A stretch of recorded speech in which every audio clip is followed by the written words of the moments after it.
اللہ کسی قوم کو ذلیل و رسوا نہیں کرتا جب تک وہ اللہ کے حکموں کا انکار نہیں کرتی۔ قومیں رسوا اور ذلیل تب ہوتی ہیں جب اللہ کے حکام سے رخ پھیریں اور اعراض کریں، پھر قوموں کو پیس کے رکھ دیا جاتا ہے۔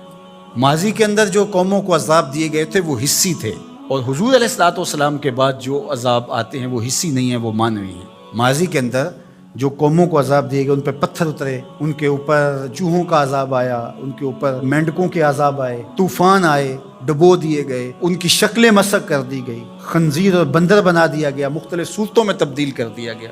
لیکن اس امت میں ایسا نہیں ہوگا، مسخ حقیقی نہیں ہوگا، مانوی مسخ ہوگا۔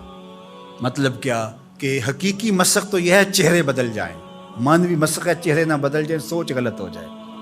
یہ ہے مسخ مانوی، اندر بدل جائے، اور وہ عذاب مانوی ہوگا، اور اس عذاب مانوی کی صورت تشتت ہے، افتراق ہے۔ قومیں جب افتراق میں مبتلا ہوتی ہیں تو یہ اللہ تعالیٰ جل شانہ کی ناراضگی کا روپ ہوتا ہے۔ اللہ تعالیٰ جل شانہ جب کسی سے ناراض ہو جاتا ہے تو ایک تو اس قوم سے، سورہ یاسین کا ابتدائیہ دیکھیے، جب حبیب النجار نے آ کے ان 2 فرستادگان کے لیے کہا تھا کہ یہ اللہ کے فرستادہ ہیں اور تم سے مانگتے کچھ نہیں ہیں، اور تم ان کو قتل کے درپے ہو گئے ہو، لیکن انہوں نے حبیب نجار کو بھی دھر لیا، اور پھر نتیجہ کیا ہوا کہ ان کو بھی شہید کر دیا، اور جو فرستادگان الہی آئے تھے، پیغمبر آئے تھے، ان کو بھی شہید کر دیا۔ اور سورہ یاسین میں وہ سارا واقعہ موجود ہے، اور وہاں پڑھیے اللہ نے جو ان کے اوپر عذاب نازل کیا۔ ایک تو وہ چیخ تھی جس نے ان کو آ لیا، اور پھر وہ جو ہے وہ اپنے گھروں میں گرے پڑے ہو گئے۔ اور دوسرا جو عذاب اللہ تعالیٰ نے دیا اس قوم کو، اللہ تعالیٰ نے فرمایا پھر ہم نے ان کی طرف کوئی ہادی بھیجا نہیں۔ ذرا غور کیجئے، یہ باریک عذاب ہے، یہ مانوی عذاب ہے۔ انہوں نے میرے فرستادگان کی قدر نہیں کی تو پھر میں نے سزا کیا دی کہ پھر ان کی طرف میں نے کوئی ہادی نہیں بھیجا، رہنما نہیں بھیجا جو ان کی رہنمائی کر سکے، ان کو بلائے، ان کو پھر اندھیروں میں بھٹکنے کے لیے چھوڑ دیا۔ تو یہ بات ذہن میں رکھیے گا، جب قومیں تشدد، ناقدری، اچھے لوگوں کو نظر انداز کرنے کا مزاج پیدا کرتی ہیں تو پھر ان کے اوپر جو عذاب بھیجے جاتے ہیں ان میں سے ایک عذاب کہ پھر وہ حقیقی قیادت سے محروم کر دیے جاتے ہیں۔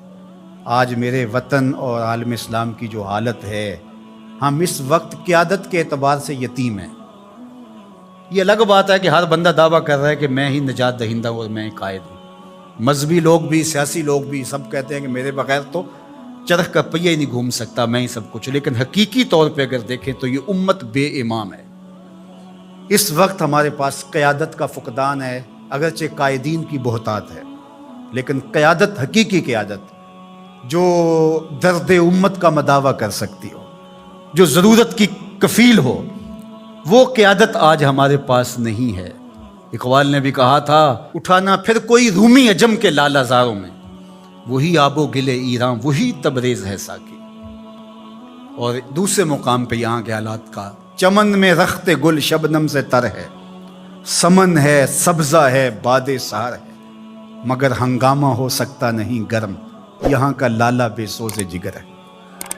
یہ سزائیں ہوتی ہیں قوموں کو کہ ان کے اندر پھر حقیقی قیادت کو اٹھا لیا جاتا ہے، پھر قوم بھٹکنے کے لیے چھوڑ جاتے ہیں، پھر مختلف جتھوں کے ہتھے چڑھ جاتی ہے۔ اور آج جو ہے ہمارے ساتھ ہو رہا ہے وہ کسی سے